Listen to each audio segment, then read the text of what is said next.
Virtual reality games have officially gone too far. As you can see, Oculus, which is the leading virtual reality game company, has created a game that if you die in this game, you die in real life. Very, very hard to believe, huh? But it's true. This is the article which appeared in the New York Post. The first ever killer virtual reality headset is here. Palmer Luckey, a leader in virtual reality and the founder of Oculus, better known now as a part of Facebook's Meta, created a VR headset that will actually kill the user if they die in the game. Players put on a Neve Gear virtual reality headset and open the new game, which is called Sword Art Online. Players must fight their way through a 100-floor dungeon to escape a mad scientist's virtual world. The device is connected to 3 explosive charge modules above the screen that are aimed at the player's forehead. Should the player die in the game, the microwave emitter would go off, obliterating the human's head.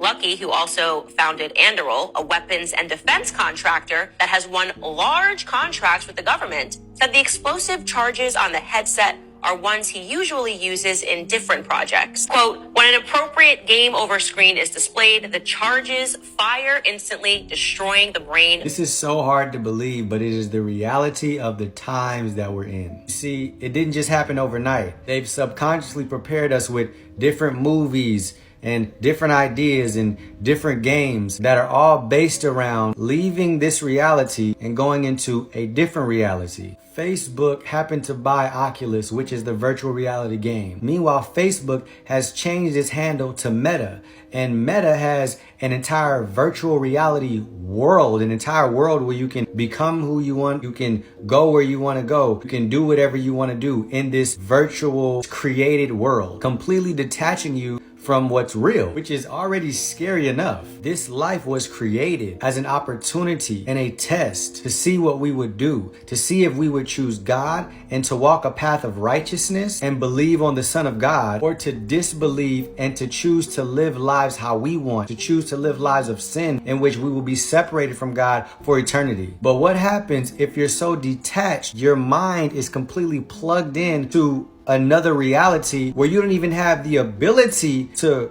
repent. You don't even have the ability to carry out the will of God for your life. You've completely removed yourself from the opportunity of salvation. And this entire world was created for that purpose. So what happens if we're living in this world and we're not even able to walk out that purpose because we're plugged into another reality? We have to see this type of stuff for what it really is. It is not innocent. It is not harmless. This is nothing funny or cool. We know in our country how addicted children are to games. They've made whole documentaries about how bad this has gotten and how there are literally kids committing suicide over video games or killing other people over video games. So what happens when you have a generation that is addicted to games to the point where they will actually kill themselves or kill others, having access to a game that will actually kill you? This is potential mass suicide we're talking about. All the young teenagers who are dealing with depression and oppression and being bullied and just wanting to end their life. Something like this, come on. This is just an easy way to escape for a child who is already having those type of thoughts. Meanwhile, the creator of Oculus and this game says nothing to worry about. It's not available for purchase. Oh, really, Lucky Palmer? Now, what about when it is available?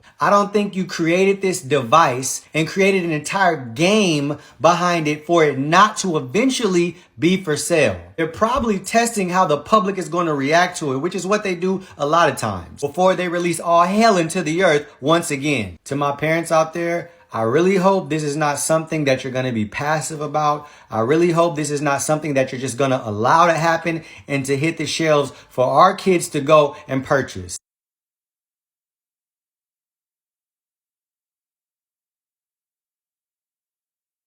Please take this as a warning.